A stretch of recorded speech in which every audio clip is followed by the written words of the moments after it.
Nerd morning, everyone. Should you buy Batman the World and read it? So here is what you need to know. This is the Nerd Morning Show. My name is Jeremy. We talk comics, books, video games, and more here on the channel.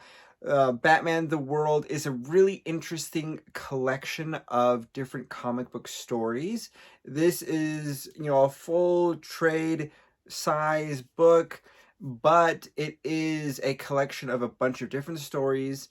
And what's cool about this is it's these stories that are written by creators around the world featuring Batman adventures in that country. So we have places like the United States, which is not surprising, France, Spain, Italy, Germany, the Czech Republic, Russia, Turkey, Poland, Mexico, Brazil, South Korea, China, and Japan. And these are done in different styles with different creative teams. So one of the big strengths of this book is that exploration of this global experience, which, as the title suggests, makes a lot of sense.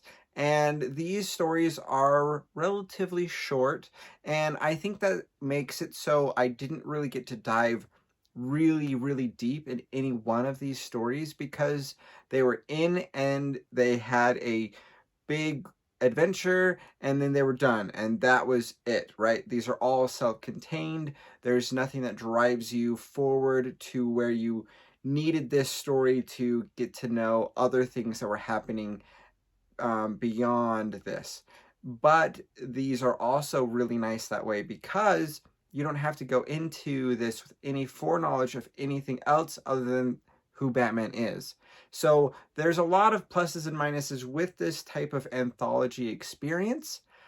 If you like these quicker, short stories and you want to have that type of wide experience, awesome choice for you. If you're looking for something that has a lot of meat, a lot of depth in some of these type of stories, this one doesn't really deliver that, mainly because these are all a bunch of short stories.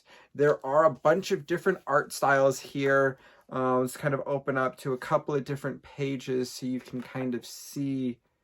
It is really a beautiful collection visually with styles from traditional, Western style to even kind of that manga black and white look, which was a really cool addition and experience with it.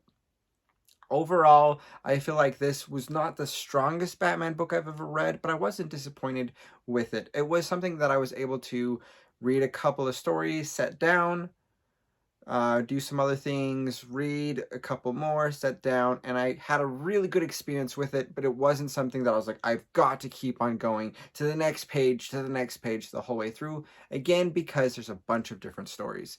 So that's kind of my thoughts. I think this was a great book. I'm really happy to have this as part of my collection, and these anthologies are really interesting to look at all the different creators and how they could imagine this type of a character to do different things in these different places and having these different adventures all in these different creative minds, and that getting collected all in one collection was really cool. Thank you guys so much for watching. Hopefully this helps you know if this is the right kind of book for you. Let me know your thoughts as well. Put them in the comments. Thank you so much for watching, and we'll catch you guys next time. You can find other Nerd Morning content at nerdmorning.com/links. Also at Nerd Morning on Instagram, Twitter, Facebook, and more for other content as well. Thank you so much again, and we'll see you guys next time.